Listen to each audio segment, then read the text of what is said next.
Today I'm back with another tutorial, and today I'll be doing one of my regular clients' nails. I'm gonna be showing you guys the process of doing a full gel X removal, doing a whole new set on her. This is the inspo photo that she sent me, so we're gonna try to recreate that. And yeah, I'm gonna give you guys a little quick tour of my studio. For those of you who are new, you haven't seen my salon yet, it's in the back.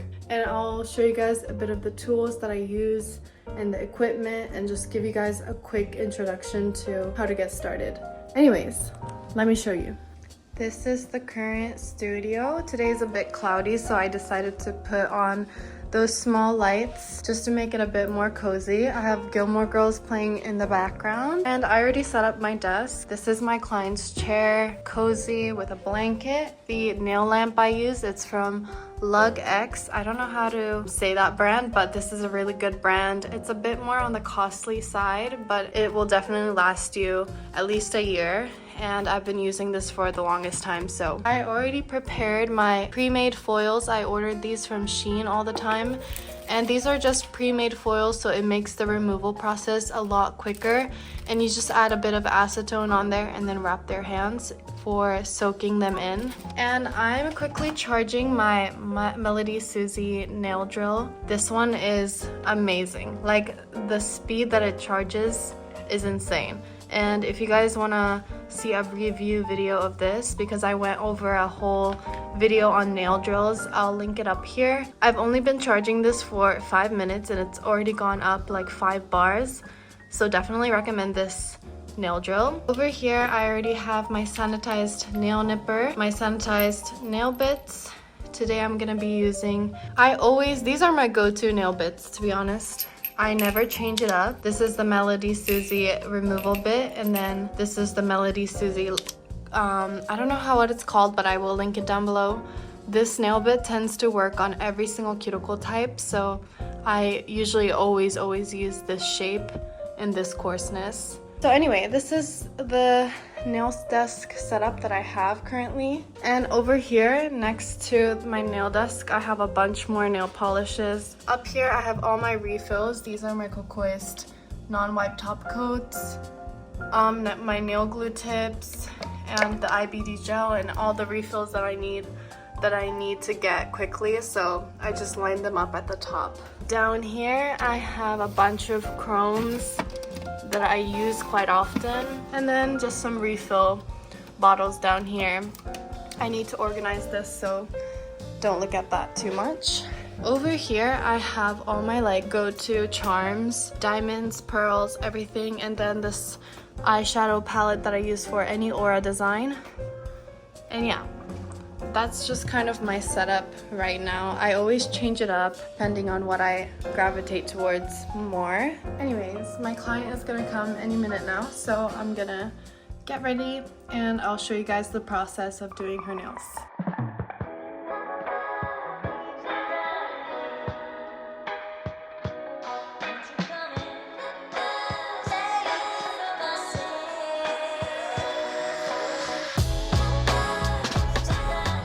So usually I don't work over other people's art or work, so usually I don't do foreign removals, but this was a special case, so I decided to do this for my client since I knew that they use gel X extensions. So I'm just starting off by nipping off all the little charms and the bulk that I can't drill down.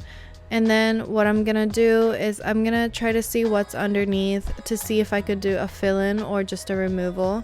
And I'm using the Melody Susie removal bit. I'll link it up here and also down below.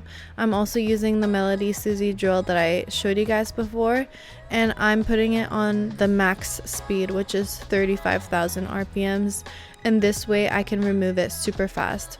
Just make sure that you're constantly moving that drill around so you don't end up burning your client and causing like a heat spike. And yeah, once I kind of made sure that the gel X was fully intact, this is only after 3 weeks of her getting these nails done, so it was the perfect time to do a fill-in. I made sure that there is no lifting, absolutely none, and make sure to smooth out the extensions, not to thin it out too much. but yeah, just to kind of remove that bulk of the design. So after going in with the removal bit, I'm going in with the nail file to make sure that the shape is crisp. She wanted to go with skinny almond this time, so I just decided to file a little bit of the edges to make sure, yeah, just that the shape is crisp. And then after you're done with shaping, you want to go in with your 240 grit sanding band. This is the most gentle sanding band. It just adds a bit of texture and blends that extension into the natural nail, blends all the rough bits of the extension to, yeah, just to flatten it out and smoothen it out. And I'm going at a speed of 4,000 RPMs. Usually I stay between 3,000 to 6,000 whenever I'm using the sanding band. Now I'm going in with this amazing cuticle bit that I showed you guys before, and this, when I tell you guys that it works on every single cuticle type. And one of the ways that I've gotten to be able to like speed up with my time is just having one cuticle bit that just does everything, and this pushes back the cuticle, it lifts the dead skin. It just makes the dead skin more visible for me to cut it with the nipper. So yeah, this cuticle bit is amazing. I use it on almost every single client. 90% of clients, I can do it with this one bit, and it's just like a one-step process that's just made me speed up really quickly. After all the prep is done, I'm going in with my sanitizing alcohol and making sure to sanitize and remove all the dust and dirt around her nail and around her cuticle. And usually I'll flip her hand over and do the other side as well, just to make sure that everything is clean before going in with actual gel. And now I'm applying the Model 1's dehydrator. I don't use a primer, so this is the only step when it comes to retention.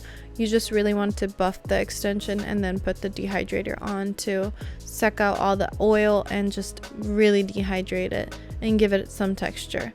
And yeah, now I'm applying just regular base coat to smoothen out everything. Make sure you get into all the corners, don't touch the skin, because that can cause contact dermatitis if you get it on the skin. So wipe it off if you got it on the skin. Now, after curing it for 60 seconds, I let her choose her nude base. All of my nude bases are from Beetles, and I use builder gel for every single nude base. And instead of going in with like 3 coats of regular gel polish, I will go in with like 1 proper layer of builder gel, and that just gives it the perfect sheerness for the nude base coat for whatever design. So this one is one of my favorite shades from Beetles. I'll link it up here and also down there. And yeah, I just do my magic with this. I don't really know how to explain, but I first apply a slip layer, a very thin layer of builder gel, get it into all the corners, and then I'll grab a blob of builder gel, drag it all the way down to the nail, and then using a liner brush, I will rebalance the nail, distribute the gel equally, and then flip it over so gravity can help me center that gel and create the perfect apex. It's a really tricky process to use builder gel. It definitely took me a long time to master this skill of builder gel, but once I got it down, it was a game changer. And yeah, I just love this step every single time. Some benefits to using a builder gel on top of extension is just the durability of the nail. It really definitely strengthens the extensions to last a lot longer. Also, the look of it is very expensive. I love the sheerness of the builder gel. It doesn't look so cheap as if I put like 3 coats of gel polish, and usually that's what I used to do back then, and the extensions look super thin and kind of cheap. So I really love the strength that the builder gel provides, even on top of the extensions. Now I'm starting with the design, and I'm gonna go in with like 2 coats of a milky white gel polish on the pinky finger, and then I'm applying some non-wipe top coat on the ring finger. Then doing a French nail design on the index finger using the same vanilla white shade that I used on the middle finger. I'm just doing a full coat for the middle finger. And then for the index, I'm going in with a thin liner brush and then drawing a French nail design. And with this specific gel, I had to go in twice to create the perfect like sheerness for the gel and the pigmentation for the gel. So sometimes I usually have to only go in with one coat for the French nail, but this time I had to go in with 2 coats. One also key trick to speeding up is just multitasking. It's really good to just have each layer of gel like already thought out in your brain, so I know what to do in each step. Instead of doing one finger at a time, I'm multitasking on multiple fingers and keeping track of what I'm doing on each of them. And this definitely takes practice and skill, so it's something that you have to kind of build up over time. I was not so fast when I started to do Gel-X. I used to take 3 to 4 hours easily for every single set, even if it was a simple one. And this time I finish almost every single Gel-X set under 2 hours, unless it's like a very intricate design. Then I will take an hour to an hour and a half for just the design itself, so altogether 3 hours. But I don't take any more than 3 hours now for any design. So I don't know if that's fast for some people's standard, but it definitely is a huge improvement from how I started. So a very major key trick in using chrome powder is always having a non-wipe top coat base, and you want to cure that base. So I put non-wipe top coat on every single nail that I chromed, and using like a chroming tool to rub it in is really helpful as well, instead of doing it with your fingers. Sometimes your fingers can create a very like blotchy like spots to it, so I really recommend getting those rubbing tools. And now I'm going in with the glass water hard gel and creating all the designs, all the 3D effects. And I really recommend using a very thin long line brush as well to give it a very smooth line of the 3D. And one very big important thing is to always cure each 3D design that you did individually, at least for even just like 3 seconds, just to put it into place, because sometimes the 3D gel, the hard gel, loses its shape after a few seconds. So immediately after you're satisfied with how you laid the gel, always flash cure it for at least 3 seconds. So I really recommend getting like a portable flash cure lamp or whatever that looks like that, and cure it immediately. And sometimes with these 3D water gels, the droplets, I like to kind of leave them for a few seconds on there so that it kind of flattens out. And yeah, you guys can really just experiment with this part and do your thing. Each gel tends to have a different consistency to it, so this hard gel has its own consistency, and also the IBD hard gel is a little bit more gooey and harder. So I love this water gel. It's very flexible to work with, but of course that means that it's gonna flatten out quickly. So each gel polish, each gel, like 3D gel, whatever it is, chrome, top coats, everything has its own mechanism to how it works. So it's really important to like test it out beforehand and use it before using it on a client and then going horribly wrong because you did not know the product that you were using. So I really recommend just testing every product out and knowing each character of each product. So we decided to mix gold and silver since she mixes her jewelry as well.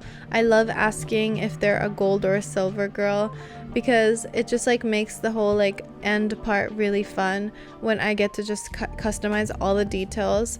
And people really do notice the small details. I love using really small beads into each area, and it just makes the design look so much more intricate and thoughtful. like I put a lot of thought into it, but it's really just all the details. So we're using mainly gold and silver and pearls for this, and just putting it into all the empty spots and just kind of freestyling with this part. My most favorite top coat to use, as you guys know, is the Cocois non-wipe top coat. This gives the best gloss and the best finish, and also the charms tend to last a lot longer with this top coat. Sometimes the chrome will just like chip off if you don't use a good top coat, and I've seen that happen with many other top coats, and it was devastating to see how the chrome just chips off after a few days or a few weeks. But I've always had a good experience with the Cocois top coat, so that's my big recommendation. I'm gonna just file the edges really quickly after curing it, and then sanitizing the whole nail again to remove all the dust and all the chrome powders that are again stuck on her fingers, and then I will flip her hand over to do the same.